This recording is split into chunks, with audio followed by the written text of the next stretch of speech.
Programming languages digital युग के unsung hero हैं। ये मानव विचार और दुनिया को चलाने वाली जटिल मशीनरी के बीच की कड़ी है। लेकिन इन लैंग्वेजेस का सफर एक दिलचस्प कहानी है जो कंप्यूटर के सबसे बुनियादी तत्व से शुरू होती है, बाइनरी कोड। शुरुआती दिनों में कंप्यूटर से बात करने का मतलब था उनकी भाषा बोलना।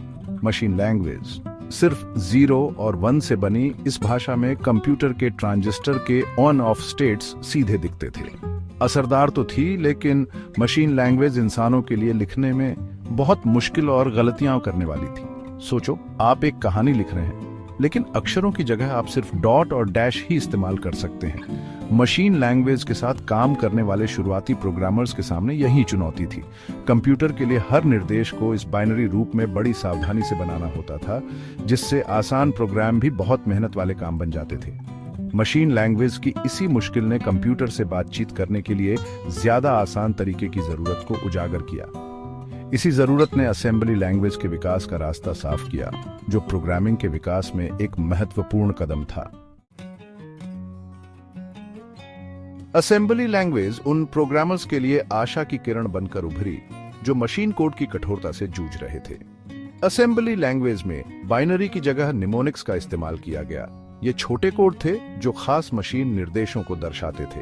उदाहरण के लिए LDA निमोनिक का मतलब लॉर्ड एक्यूमुलेटर हो सकता है, जो शुरुआती कंप्यूटर में एक आम ऑपरेशन था। असेंबली लैंग्वेज के जरिए प्रोग्रामर्स ऐसा कोड लिख सकते थे जो पढ़ने में आसान और समझने में आसान हो। हालांकि अभी भी एक बड़ी बाधा पार करनी थी। असेंबली लैंग्वेज कंप्यूटर के आर्किटेक्चर के हिसाब से खास होती थी। इसका मतलब था कि एक तरह के कंप्यूटर के लिए लिखा गया प्रोग्राम बिना काफी बदलाव किए दूसरे कंप्यूटर पर काम नहीं करेगा। इस सीमा के बावजूद असेंबली लैंग्वेज एक बड़ी प्रगति थी। इससे प्रोग्रामर्स अमूर्तता के उच्च स्तर पर काम कर पाए। वे अपने प्रोग्राम के तर्क के बारे में ज्यादा सोच पाए और अंतर्निहित हार्डवेयर की पेचीदगियों के बारे में कम। सोच में हुए इस बदलाव ने प्रोग्रामिंग में अगली बड़ी छलांग हाई लेवल लैंग्वेजेस की नींव रखी। हाई लेवल लैंग्वेजेस के विकास ने प्रोग्रामिंग के इतिहास में एक महत्वपूर्ण मोड़ दिया। इन भाषाओं का उद्देश्य प्रोग्रामर्स को मशीन विशिष्ट कोड की बाधाओं से मुक्त करना और उन्हें ऐसे प्रोग्राम लिखने की अनुमति देना था जो विभिन्न प्रकार के कंप्यूटर पर चल सके। 1950 और 60 के दशक में हाई लेवल प्रोग्रामिंग भाषाओं के विकास में तेजी आई। इन भाषाओं का उद्देश्य मानव भाषा और कंप्यूटर द्वारा समझे जाने वाले जटिल निर्देशों के बीच के अंतर को पाटना था। वैज्ञानिक और इंजीनियरिंग अनुप्रयोगों के लिए डिजाइन की गई फोर्ट्रैन या फॉर्मूला ट्रांसलेशन एक शुरुआती अग्रणी के रूप में उभरी। जटिल गणितीय गणनाओं को आसानी से संभालने की इसकी क्षमता ने इसे भौतिकी और एयरोस्पेस इंजीनियरिंग जैसे क्षेत्रों में तुरंत सफल बना दिया। COBOL या कॉमन बिजनेस ओरिएंटेड लैंग्वेज जल्द ही इसका अनुसरण करते हुए तेजी से बढ़ती व्यावसायिक दुनिया की जरूरतों को पूरा करने के लिए आई। डेटा प्रोसेसिंग और फाइल प्रबंधन पर ध्यान केंद्रित करने के कारण COBOL पेरोल प्रोसेसिंग और इन्वेंट्री कंट्रोल जैसे कार्यों के लिए आदर्श थी। इसका अंग्रेजी जैसा सिंटैक्स हालांकि कभी-कभी थोड़ा ज्यादा था, व्यापक दर्शकों के लिए सुलभ बनाने के लिए डिजाइन किया गया था, जिसमें व्यापक तकनीकी पृष्ठभूमि वाले लोग शामिल नहीं थे। इन शुरुआती हाई लेवल लैंग्वेजेस का एक समान लक्ष्य था, प्रोग्रामिंग को और ज्यादा सुलभ और कुशल बनाना। उन्होंने वेरिएबल, डेटा प्रकार और नियंत्रण संरचनाओं जैसी अवधारणाओं को पेश करके इसे हासिल किया, जिससे प्रोग्रामर्स जटिल विचारों को अधिक संक्षिप्त और व्यवस्थित तरीके से व्यक्त कर सके। अमूर्तता की ओर इस बदलाव ने और भी अधिक शक्तिशाली और अभिव्यंजक प्रोग्रामिंग भाषाओं के विकास का मार्ग प्रशस्त किया।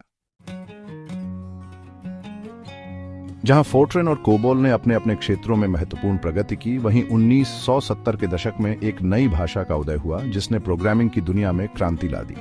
C बेल लैब्स में विकसित C ने हार्डवेयर तक लो लेवल एक्सेस की शक्ति को हाई लेवल लैंग्वेज के लचीलेपन और अभिव्यक्ति के साथ जोड़ा। यह अनोखा मिश्रण C को एक अविश्वसनीय रूप से बहुमुखी उपकरण बनाता है, जो ऑपरेटिंग सिस्टम के विकास से लेकर एम्बेडेड सिस्टम प्रोग्रामिंग तक सब कुछ करने में सक्षम है। प्रोग्रामिंग की दुनिया पर C का प्रभाव निर्विवाद है। अनगिनत ऑपरेटिंग सिस्टम, एप्लीकेशन और यहाँ तक कि अन्य प्रोग्रामिंग भाषाएं भी अपने अस्तित्व का श्रेय C को देती हैं। पॉइंटर और मेमोरी प्रबंधन जैसी इसकी अवधारणाएं प्रोग्रामर्स की पीढ़ियों के लिए बुनियादी निर्माण खंड बन गई। हालांकि C की शक्ति एक कीमत के साथ आई जटिलता। अनुभवी प्रोग्रामर्स के लिए भी मैन्युअल रूप से मेमोरी को प्रबंधित करना और पॉइंटर से जूझना चुनौतीपूर्ण हो सकता है। सॉफ्टवेयर विकास की बढ़ती मांग के साथ साथ इस जटिलता ने प्रोग्रामिंग में नए प्रतिमानों, विशेष रूप से ऑब्जेक्ट ओरिएंटेड प्रोग्रामिंग की खोज को जन्म दिया।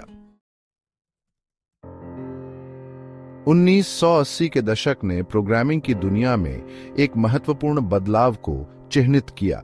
इस युग ने ऑब्जेक्ट ओरिएंटेड प्रोग्रामिंग की अवधारणा को पेश किया, जिसने डेवलपर्स के सॉफ्टवेयर डिजाइन के दृष्टिकोण में क्रांति ला दी। केवल कार्यों और प्रक्रियाओं पर ध्यान केंद्रित करने के बजाय प्रोग्रामर्स ने वस्तुओं के संदर्भ में सोचना शुरू कर दिया।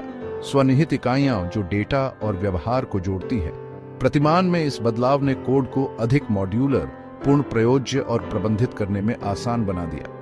स्मॉलटैक और C++ जैसी भाषाएं उभरी, जो आज हम जिन कई आधुनिक प्रोग्रामिंग भाषाओं का उपयोग करते हैं, उनके लिए आधार तैयार करती हैं। ऑब्जेक्ट ओरिएंटेड क्रांति ने वास्तव में सॉफ्टवेयर विकास के परिदृश्य को बदल दिया, उन जटिल और गतिशील अनुप्रयोगों के लिए मंच तैयार किया जिन पर हम अपने दैनिक जीवन में भरोसा करते हैं। जैसे जैसे 1990 के दशक में इंटरनेट फलने फूलने लगा, स्क्रिप्टिंग भाषाओं की एक नई लहर उभरी। ये भाषाएं जैसे जावास्क्रिप्ट, PHP और पाइथन वेब की गतिशील और संवादात्मक प्रकृति को संभालने के लिए डिजाइन की गई थीं। उन्होंने डेवलपर्स के लिए समृद्ध, उपयोगकर्ता के अनुकूल वेब एप्लीकेशन बनाना आसान बना दिया। जावास्क्रिप्ट विशेष रूप से वेब विकास की आधारशिला बन गई, जिससे वेबसाइटों पर इंटरैक्टिव सुविधाएं और गतिशील सामग्री सक्षम हो गई। 21वीं सदी में आगे बढ़ते हुए गो, रस्ट और कोटलिन जैसी नई भाषाओं ने लोकप्रियता हासिल करना शुरू कर दिया। इन भाषाओं को आधुनिक प्रोग्रामिंग चुनौतियों का समाधान करने के लिए बनाया गया था। गूगल द्वारा विकसित गो ने सादगी और प्रदर्शन पर ध्यान केंद्रित किया, जिससे यह बड़े पैमाने पर सिस्टम के लिए आदर्श बन गया। मेमोरी सुरक्षा और संगामिति सुविधाओं के लिए जानी जाने वाली रस्ट सिस्टम प्रोग्रामिंग के लिए लोकप्रिय हो गई। जावा के साथ इंटरऑपरेट करने के लिए डिजाइन किया गया कोटलिन एक अधिक संक्षिप्त और अभिव्यंजक सिंटैक्स प्रदान करता है, जो जल्दी ही एंड्रॉयड विकास के लिए पसंदीदा बन गया। जैसे जैसे हम भविष्य की ओर देखते हैं, प्रोग्रामिंग भाषाएं नए तकनीकी सीमाओं को पूरा करने के लिए विकसित हो रही हैं। आर्टिफिशियल इंटेलिजेंस के क्षेत्र में पाइथन और जूलिया जैसी भाषाएं अपनी शक्तिशाली लाइब्रेरी और फ्रेमवर्क के कारण प्रमुख हैं। क्वांटम कंप्यूटिंग, जो अभी भी अपनी प्रारंभिक अवस्था में है, में क्यू-हैश और क्विपर जैसी भाषाएं क्वांटम एल्गोरिदम की संभावनाओं की खोज कर रही हैं। प्रोग्रामिंग का परिदृश्य हमेशा बदलता रहता है, जो लगातार संभव की सीमाओं को आगे बढ़ाता रहता है। अंत में प्रोग्रामिंग भाषाओं का विकास मानवीय सरलता और अनुकूलन क्षमता का प्रमाण है। मशीन कोड के शुरुआती दिनों से लेकर आज की परिष्कृत भाषाओं तक प्रत्येक कदम ने हमें नई क्षमताओं को अनलॉक करने के करीब लाया है।